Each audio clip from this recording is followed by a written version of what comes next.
Good morning again, my esteemed colleagues. It's a privilege to be here in Mumbai for ITB India, speaking to some of the most talented and passionate people in travel. Today I want to talk about a shift that's redefining our industry. Leisure travel is no longer... Ladies and gentlemen, the keynote speaker will be starting his session now, TripAdvisor in the Knowledge Center. I request everyone to please make their way towards the Knowledge Center for that. Thank you so much. Thank you. Yes, so sorry, I'll recap. Today I want to talk about a shift that's redefining our industry. Leisure travel is no longer about just buying holidays, flights, hotel stays. It's about seeking journeys. So what is experiential travel in 2025? It's a shift from passive sightseeing to active engagement. It's about immersing yourself in the local way of life, forging connections with people, and truly understanding a place's essence. Speaker, Mr. Scott Wagner from TripAdvisor will be starting his keynote speech right now at the Knowledge Theatre. I request everyone to make their way towards that. Thank you. That's good. I appreciate her support. That'll probably do now. Say goodbye to rushed itineraries and crowded bus tours and shallow checklists. Say hello to slow travel.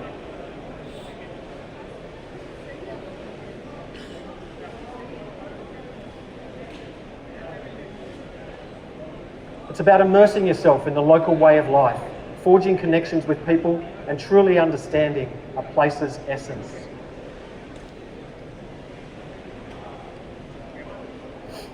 So there's an acronym that I've put together which I think describes the key fundamentals of experiential travel. P is for personalisation. Travellers are looking to curate an itinerary that aligns with their interests.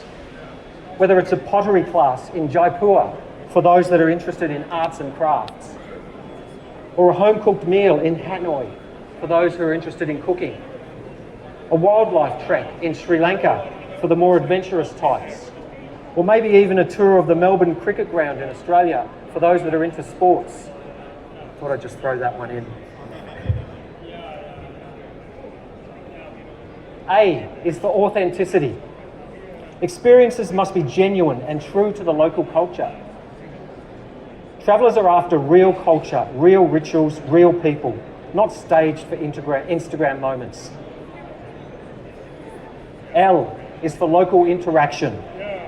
Travellers are wanting to engage with local people, learn from local artisans, join a local festival, volunteer for a community project, even sit with a local and simply have a chat over chai.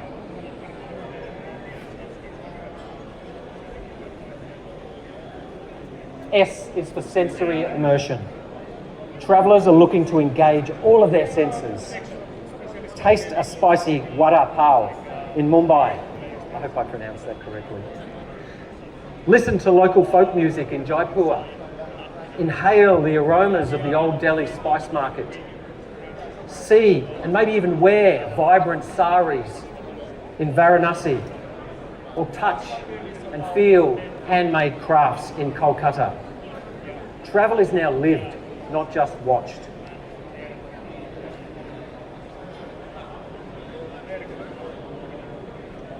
A transformation is taking place.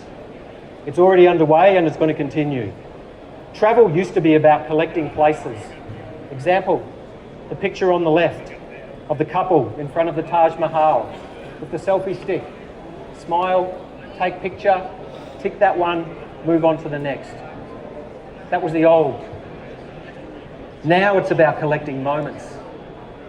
The picture on the right of a couple enjoying a shared meal with locals.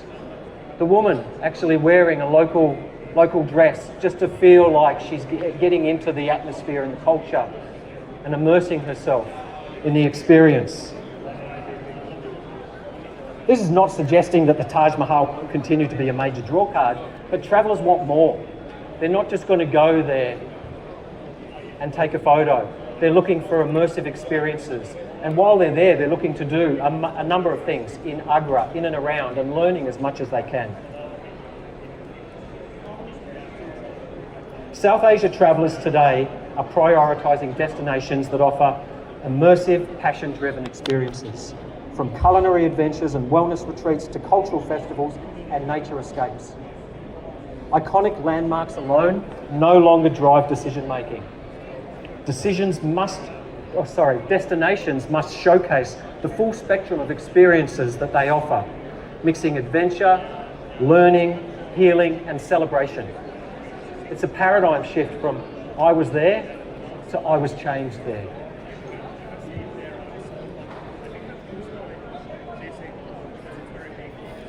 So I've shared some qualitative information. Maybe now we'll change gears a little and move into some quantitative data that I've put together. What are the numbers telling us about experiential travel? Well, the numbers are pretty amazing, to be honest. The global experiential travel market is now valued at $250 billion, and it's projected to nearly double by 2032, which is only 7 years from now, to almost 500 billion or 470 billion. These numbers are based on revenue from bookable tours, activity and experiences. They don't include all of the ancillary spend that goes on around the actual experience itself. The thing I really want to highlight is that South Asia currently makes up 10% of that global number, so 25 billion. But the expectation is, and all the trends are telling us, that South Asia's percentage of that whole global spend is going to jump from 10% to 15% by 2032. So for South Asia, it's going to be valued at 70 billion by 2032, which is just massive. That means millions more experiences booked, hosted and reviewed. No one in the room can afford to treat experiential travel as a trend.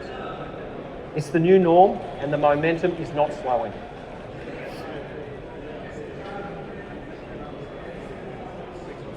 So let's get a traveller perspective. A recent TripAdvisor survey of our users found that, this is global, 85% of the global audience surveyed agreed that activities and experiences are an important part of their travel budget, and 84% agreed that they prioritise planned activities and experiences on their trip.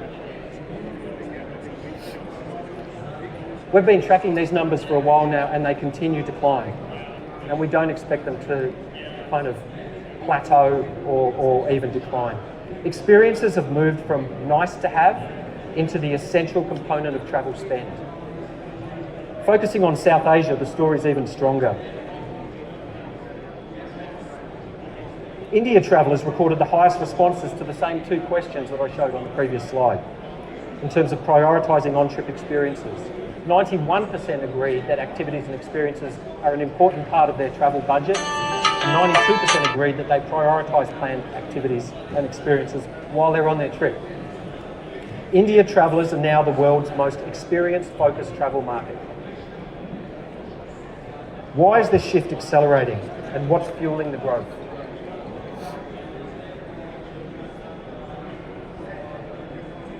Well, firstly, and probably maybe most obviously, the pandemic had a huge impact. COVID rewired priorities. Travel is no longer taken for granted. It's no longer a given. It's a privilege. The value of health, connection and meaning is front and centre for travellers. Secondly, digital fatigue. Digital fatigue is real. More and more people are getting screen burnout. I'll put my hand up for that one. They hunger for tactile, face-to-face connection, experiences and meaning more than ever.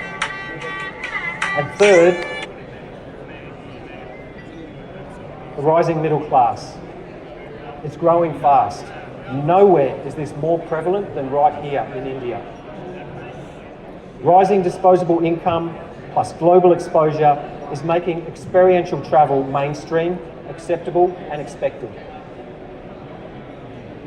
India will be the world's 5th largest outbound market by 2027.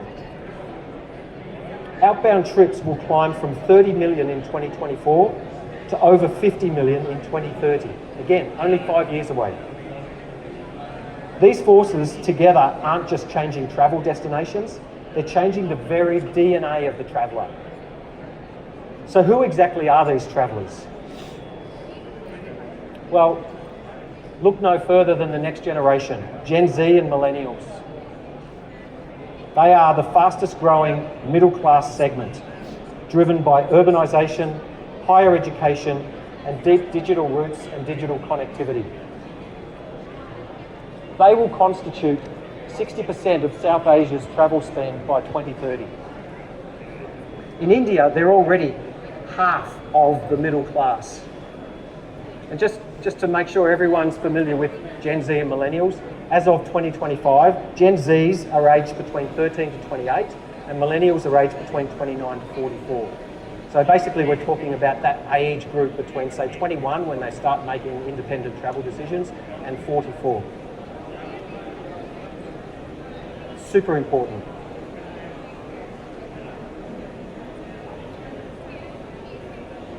Gen Z and millennials are actively seeking experiences that provide meaningful, unique travel adventures that allow them to A, immerse themselves in the culture, and then B, live like a local. They're desperate to experience life as a local in the destinations that they've travelled to. 84% in the same survey said that they prefer off the beaten path destinations, and 79% say they would love to partake in a day in the life of a local in the destination that they're visiting. They are a generation wired for experiences, not just transactions.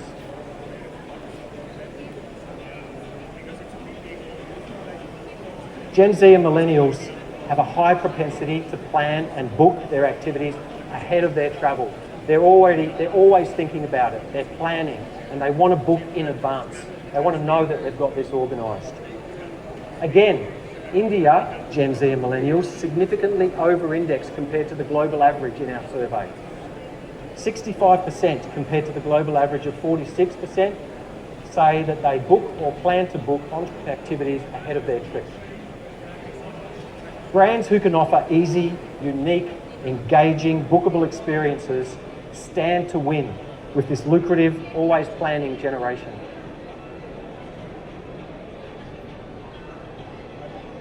Now I'd like to look at some TripAdvisor insights based on India user behaviour on our site. A reminder, there's approximately 12 million India users that come to TripAdvisor every month. And so we have a rich data set of what India users are actually looking at, how they're thinking about travel inspiration, planning and booking.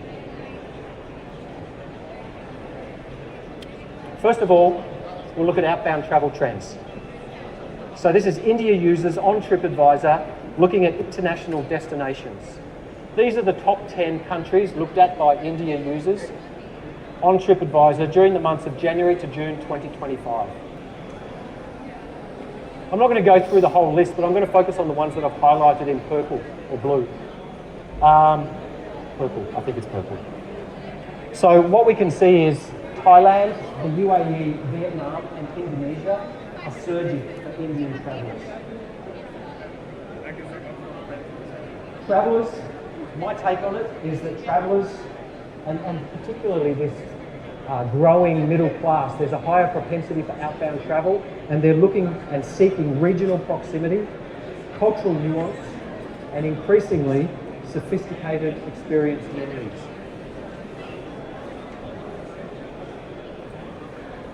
Then if we look at the top 10 attractions that India users were looking at on TripAdvisor during the months of January to June 2025, we can see that this list consists primarily of outdoor, nature, parks, cultural sites, religious sites and landmarks. Pre-COVID, this list would have been dominated by shopping and beaches, shopping destinations and beaches.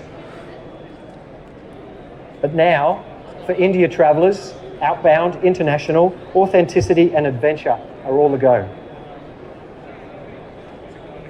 From a domestic perspective, so this is India users on TripAdvisor looking at India domestic destinations and attractions. These are the top 10 cities during the months of January to June 2025. And again, there's probably a lot of cities listed there that you would expect to see on this list. The ones I want to focus on are Pune, Rishikesh, and Mathuri. I hope I've pronounced those correctly. They are trending up sharply in cities like this that are just outside the top 10. And there's a common link with these three and the others that are moving up the rankings. They're an alternative to the bigger cities. And they offer authenticity, a slower pace, culturally rich and scenic destinations.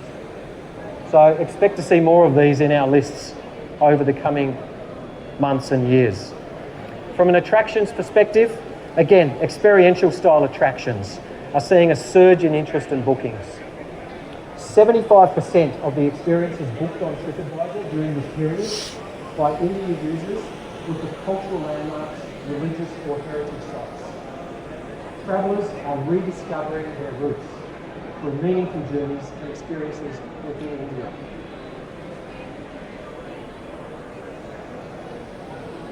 So, with experiential travel now the new normal, from a TripAdvisor perspective, we thought it was really important to look deeper into how this segment is likely to evolve over the coming years.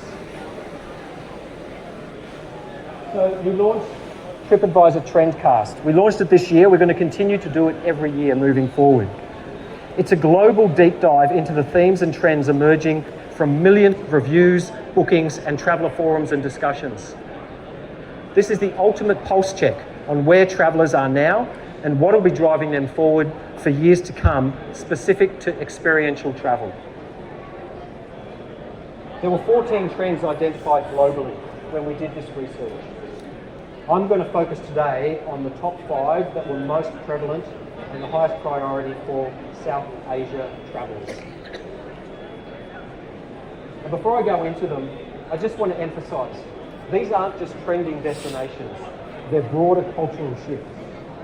They aren't just focused on 2025, they're long-term trends that we expect that we're going to see over the next up to 3 years. And they aren't created by AI. They're powered by real travel stories, real travel searches, and real travel data. The first trend is what we call written in the stars, or spiritual travel, essentially. Spiritual experiences are helping more of us find community and a sense of purpose in the universe. Practices like tarot card readings and horoscopes are no longer at-home activities. They're driving travel decisions and reshaping destinations. In this now age, spirituality and ancient practices are merging together with modern wellness, feeding our curiosity about worlds seen and unseen. Spiritual travel is essentially a cross-pollination of health, meaning, and the desire for connection. Some examples of how spiritual practices are being embraced by businesses within our industry.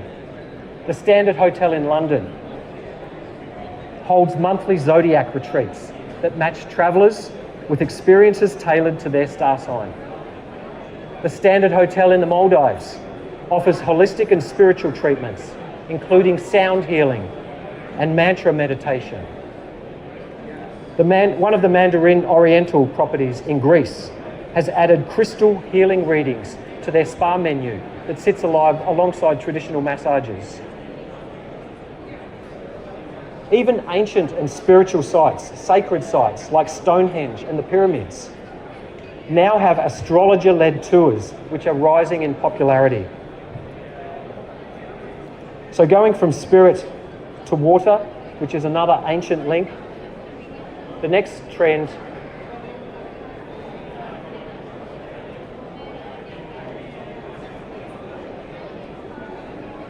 sorry, I was pressing the wrong button. The next trend, that was a pause for effect. The next trend is what we're calling waterculturalism. Water's always been our happy place, a place for joy and play. But now our connection to water is going deeper, shifting into social playgrounds and adventure frontiers. Ancient bathing rituals like hammams in Turkey or onsens in Japan have brought people together for centuries, but that scene is evolving. In South Korea and China, Modern bathhouses are becoming the ultimate hangout for Gen Z and millennials. In China, in a popular bathing house, you can do your water therapy session and then move into the next room to do karaoke, move into the next room to do some gaming, or then move into the next room for a movie night. Even traditional water activities are becoming reimagined. Dive operators, like the original diving company, are transforming underwater adventures. It's no longer just about going and doing a scuba diving tour for half an hour. They're now transforming these adventures into shared conservation missions. With the original diving company, you can help plant coral in the Philippines, or you can track seahorses in Mozambique, or you can even help build reef highways in Fiji. Even holy bathing ceremonies, rituals and festivals are seeing a spike in interest on TripAdvisor. South Asia, particularly with South Asia travellers, take the recent Kumbh Mela. I'm not sure if that's how you pronounce it. Kumbh Mela, got the thumbs up, thank you. Kumbh Mela in India, or Songkran in Thailand, have always been very popular festivals to attend by people from within the country, but we're seeing greater interest now from people outside of those countries to want to come and participate and really take in those experiences and understand more about the meaning behind them. The next trend is what we're calling slow going. Eco-conscious travellers are choosing to take the long way, or to slow down and enjoy the journey. The journey itself is the new destination. Whether it's taking the scenic train through tree plantations, misty valleys and rolling hills from Kandy to Ella in Sri Lanka, or taking long-tail boats from fishing village to fishing village in southern Thailand, or taking a bicycle tour along the Mekong Delta in Hoi An, Vietnam. We're trading quick connections for a more unhurried, unbothered experience. It's all about the art of getting there. Slow going allows for culture-rich connection, organic discoveries, and true sustainability. It offers time for reflection, interaction, and unhurried appreciation. Appreciation of the journey, not just the destination.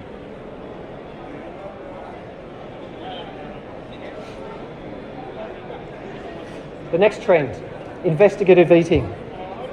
Travel is now a delicious investigation into how our food is grown, sourced and prepared. Farm to table isn't new, but we're seeing its next evolution. And I think that's the same for most of these trends that I'm talking about. They're not necessarily new trends, but they are evolving into even more deep and immersive experiences and activations. And this is what we're seeing with investigative eating. So farm to table is about taking a look respectfully and getting a first-hand understanding of where the food comes from and how it's made. In Thailand, their largest cattle farm, Farm Chok Chai. You can go there and you can do a guided tour, see all the animals, pat the cows, the sheep, the chickens, etc. But not only that, you can then go and help on the farm. You can help milk a cow, you can help make ice cream. And then at the end of the day, you can go to their restaurant for a meal at their steakhouse, where you can enjoy the tender farm-raised beef from the farm. Hopefully not a cow that you've just seen that day. A visit here combines agri-tourism, farm education, and a true staycation experience. I'm going to pause there to make sure everyone got that pun. Staycation? Okay. Moving on. The last trend that I'm going to talk about today is nano neighbourhoods. Instead of maxing out our itineraries, travellers are going deeper into single destinations, taking it one block at a time. Over-tourism and a hunger to have a real, authentic experience is driving us to zoom in on single neighbourhoods and even single streets to find the stuff you can't get in guidebooks. We're plotting new routes to up-and-coming areas like Chateau Jat in South Delhi, or Assam in Kathmandu, or Jaffna in Sri Lanka. There's a common thread with these three. They all offer tight-knit, local-driven immersions, market strips, where visitors can experience crafts, food and heritage, all on a smaller, more personalised scale.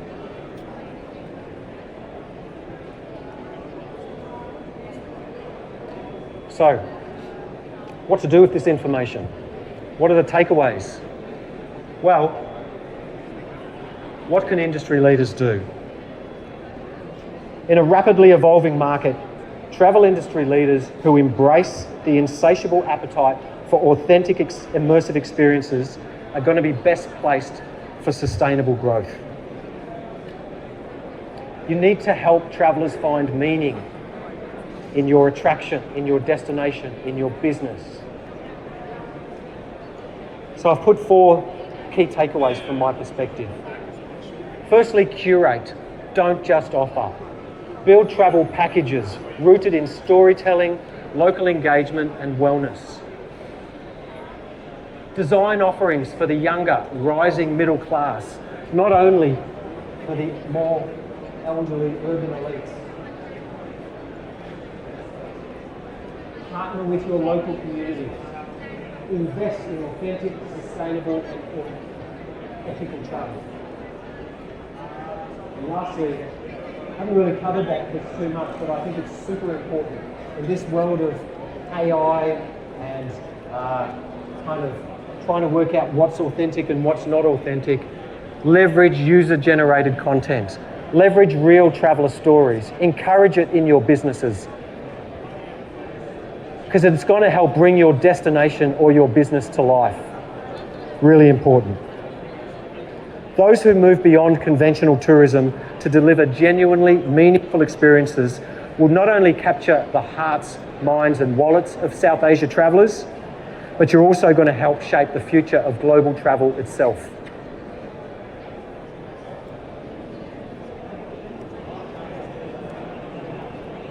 I thought I'd share just a couple of examples before I finish of where I think these trends are already being put into action by certain organisations and businesses. The first one is Hong Kong Tourism Board, who's recently launched their Tourism is Everywhere campaign that showcases citywide living culture and people-first exploration beyond just the famous landmarks, which is exactly what that nano neighbourhoods trend that I shared earlier was suggesting. The Uttar Pradesh government has implemented QR audio portals at 100 plus attractions.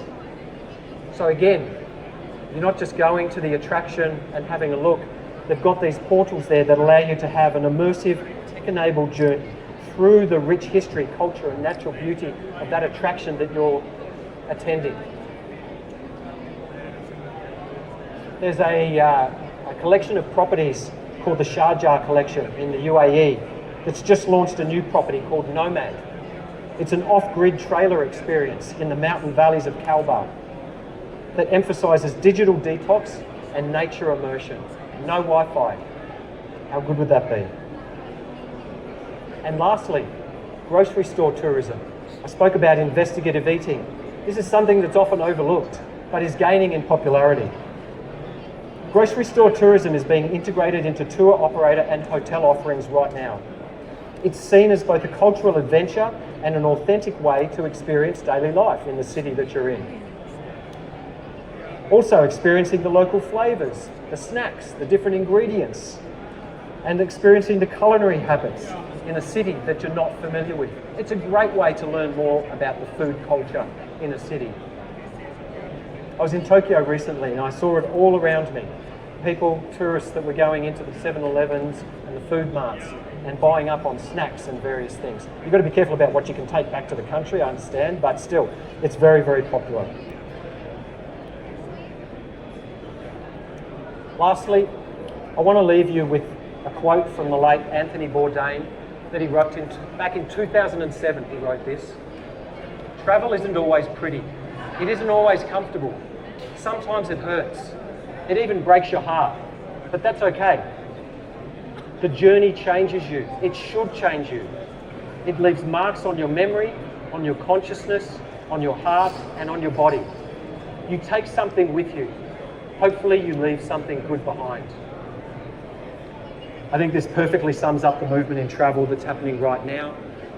I'd like to thank you all so much for your attention and for listening. Really appreciate it. I hope there's been something of interest and of value that you can take back and maybe incorporate into your strategies, into your businesses. And I'm more than happy to chat with any of you over the next few days. Look forward to meeting as many of you as possible. Thank you again. Enjoy ITB India 2025.